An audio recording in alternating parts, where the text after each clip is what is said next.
আসসালামু আলাইকুম। আশা করি সকলে ভালো আছেন। আজকে চলে আসলাম নতুন একটি রেসিপি নিয়ে। ঘরে থাকা কয়েকটি উপকরণ দিয়ে বানিয়ে নিতে পারবেন এই স্ন্যাক্সটি। প্রথমেই নিয়ে নেব কিছু সিদ্ধ আলু এবং ভালো করে ওটা ম্যাশ করে নিব, যেন কোনো লাম্পস না থাকে। এখন একটি সিদ্ধ ডিম গ্রেট করে নিব। এটি টোটালি অপশনাল, না দিলেও চলবে, তবে দিলে আমি মনে করি নাস্তাটি আরও বেশি টেস্টি হবে। এরপর এটিকে ভালো করে মিক্স করে নিব।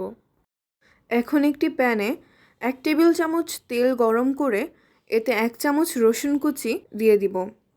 একটু কালার চেঞ্জ হয়ে আসলেই একটা পেঁয়াজ কুচি এবং কাঁচামরিচ কুচি করে দিয়ে দিব। আমি এখানে 2টি মরিচ কুচি করে দিয়েছি, আপনারা আপনাদের টেস্ট অনুযায়ী দিবেন।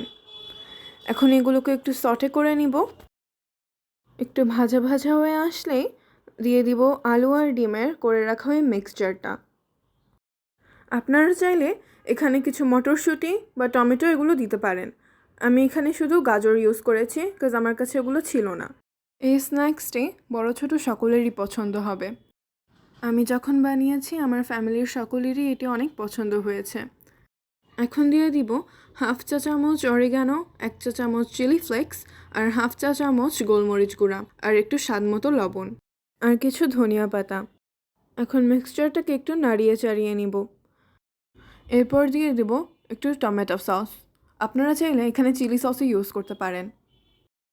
তো আমি বেশি একটা রান্না পারি না, সব আমার মাই করে। মাঝে মাঝে এই টুকটাক হেল্প করি মাকে। মা মাঝে মাঝে এই স্ন্যাক্সটা রান্না করে থাকে, অ্যান্ড আমাদের অনেক বেশি পছন্দের একটা খাবার এটা।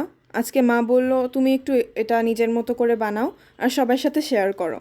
এখন আলুর মিক্সচারটা চুলা থেকে নামিয়ে নিব। এখানে আমি একটা ব্রেড নিয়ে নিয়েছি এবং আলুর মিক্সচারটাকে ব্রেডের উপর ইভেনলি স্প্রেড করে দিব। এখানে যতটা ইচ্ছে ততটাই স্প্রেড করতে পারবেন। আমার পার্সোনালি আলু অনেক ফেভারিট, তাই আমি একটু বেশিই দিয়েছি। তারপর এখানে পছন্দ মতো কিছু সস দিয়ে নিব। এখানে আমি টমেটো সস আর মেয়োনিজ ইউজ করেছি। দিয়ে দিচ্ছি কিছু গ্রেটেড মোজারেলা চিজ। এটা টোটালি অপশনাল, আপনাদের থাকলে আপনারা দিতে পারেন। পরে আরেক পিস পাউরুটি দিয়ে নেব। এরপর প্যানে কিছু বাটার দিয়ে সেখানে 2টি পাউরুটি ভেজে নিব ক্রিস্পি হওয়া পর্যন্ত।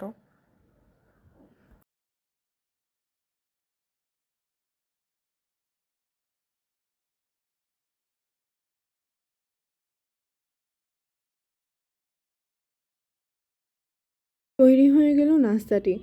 অসম্ভব মজার, অনেক ইজি একটি স্ন্যাক্স রেসিপি। আশা করি সকলেই ট্রাই করে দেখবেন এবং আমার রেসিপির পাশে থাকবেন। আজকে এই পর্যন্তই, ধন্যবাদ।